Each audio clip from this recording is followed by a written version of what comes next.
Parkersburg City Council voted on the second reading of an ordinance regulating feeding animals or fowl on city property earlier tonight.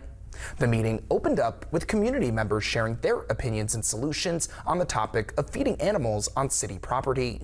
After they finished, Councilmember Chris Rexroad asked for an amendment to be added to the ordinance that would table it for 6 months, and a special committee would be formed to try to fix this issue. This amendment failed in a 6-3 vote, with only Rexroad, Councilman Zach Huffman, and Councilwoman Wendy Tuck voting in favor of it. Council members then voted on the ordinance with a different added amendment that the special committee will be formed to help solve this issue, and the ban won't go into effect for at least 6 months while the committee works to solve the issue. Council passed the resolution by a vote of 7-2, with Huffman and Tuck voting no. If the special committee is not successful in solving the issue, then the ban will go into effect February 12, 2026.